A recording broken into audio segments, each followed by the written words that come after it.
It's midsummer and we're in week 4 of our read along. This week we're reading chapters 15 and 16. And this week is the big Proctor family meetup. So I know your celebrations this summer might be a little different. Maybe you're celebrating Memorial Day, or you're celebrating July 4th or Labor Day, or the bank holiday, or some other national festival like Bastille Day. Whatever kind of celebration you're having, I wish you and your loved ones all the best.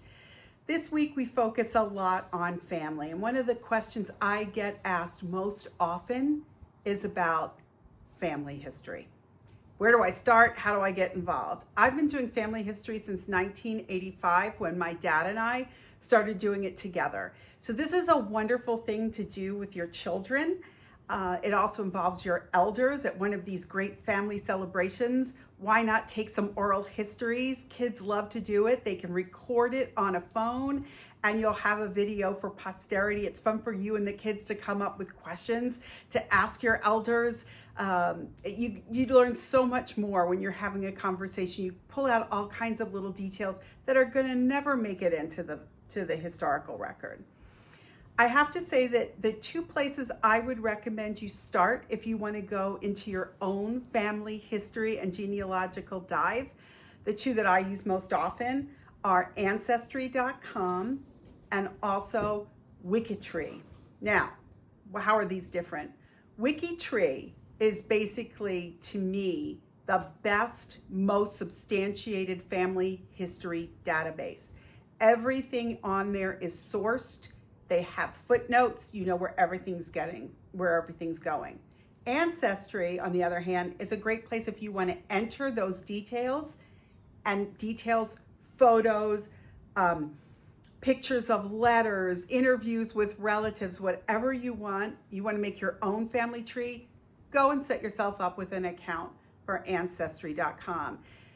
Wikitree is free. Ancestry.com is paid, so do keep that in mind. I have like the full whack subscription, and it's quite expensive every month to get all of the databases.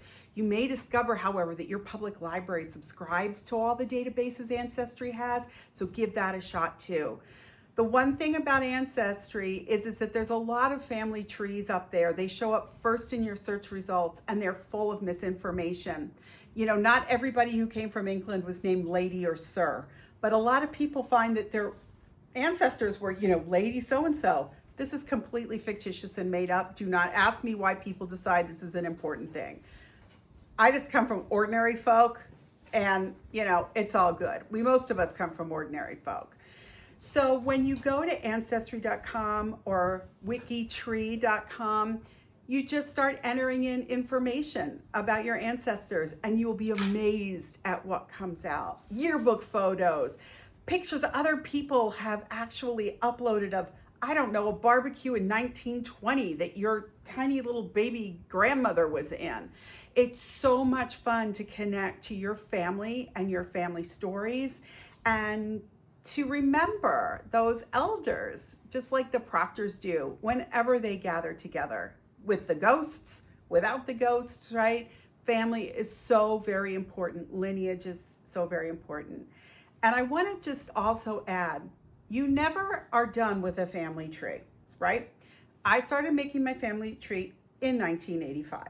We focused on the Harknesses. Then I focused on my mom's side of the family, in England, in the north of England, the Riddells.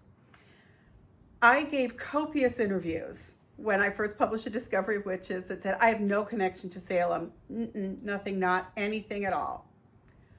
Well, that came back to bite me because I was teaching a course on family history, world history at USC, and I was doing research alongside my class to model best practices and how you sort through evidence. And lo and behold, I discovered not one, not two, not three, but I'm up to 4 accused Salem witches, one of which, Elizabeth Jackson Howe, was hanged in Salem in 1692. So, you never know what's going to fall out of your tree. New records are being digitized all the time. It's never over. There's always more to learn. Whenever I go to villages in England, I look at my family tree and think, oh, did anybody come from this place? Take pictures of gravestones, record your family history. I've never met with anyone's family history I couldn't get back 2 or 3 generations. And I know that many of you come from immigrant families. You can do this. Some of you may come from families that were largely eradicated in the Holocaust. I have a friend's family back to 1856 in Russia. So it's a wonderful way to practice being a historian like Diana Bishop, to channel your inner Proctor family history of family ethos, and who knows, you may find a witch. I did.